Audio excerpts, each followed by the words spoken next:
changing the world. That's Click on BBC World News.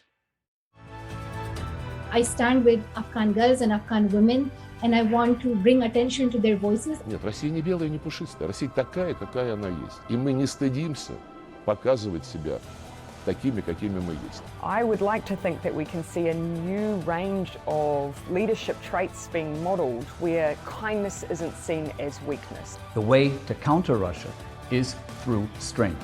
When big names talk, they talk to the BBC.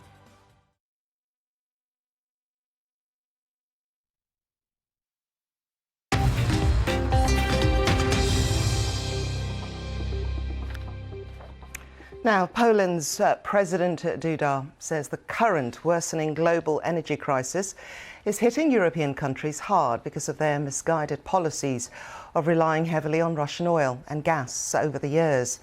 The Polish leader visited the African continent last week in an attempt to boost relations with the continent and explore alternatives to Russian oil and gas. Also discussed were agriculture and defence. Now, there was a bilateral agreement signed between Poland and Nigeria that will pave the way for more Nigerian oil and gas exports to Poland. The BBC's Ishaq Khalid began by asking the Polish president for more details of the agreement when they met and had a chat. The Memorandum of Understanding was concluded on cooperation in agriculture, including modern agriculture technology and bilateral exports and imports. Also food supplies and food exports in both directions, from Poland to Nigeria and also exports from Nigeria to Poland, serves to strengthen the effort. Added to this is cooperation in biotechnology and generally in natural sciences, also nature conservation. And additionally, there is, of course, cooperation in the field of defense and energy. As previously mentioned, when there have already been the first deliveries of oil and LNG from Nigeria to Poland over the last few years, something which is now crucial. At the beginning of the conflict, there were allegations of racism and discrimination against people from Africa and elsewhere.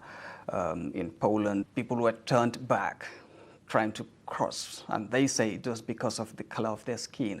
In general, they were in vast majority students who studied mainly in Kharkiv, Ukraine's major university center.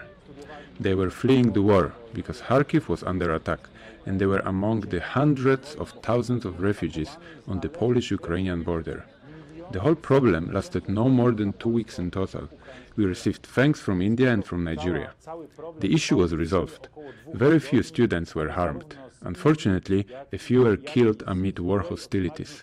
In general, it was a very trying moment, which fortunately was resolved, and help was provided to all those who needed it. Let me reiterate, it has not involved any racial harassment. There was a problem of people on the run. Recently, we can see Russia is expanding its presence in Africa in the area of security, for instance, and China also in the area of economy, infrastructural development. Some feel that the Western world is losing out in Africa. Do you feel so, given the growing ties between African countries and China as well as Russia? I think Africa should act very prudently, should be sensitive to Russian propaganda, no matter how efficient and misleading, often completely misleading. As a matter of fact, this is an imperial policy, and it would be good that people in Africa understand it, that this is a new attempt at colonization. And this is what Africa should guard against, avoiding partners who want to devour everything, who want to have a hand in every aspect of African economic life. A genuine partner involves itself only in certain aspects and treats its cooperators with respect. This is a basic principle.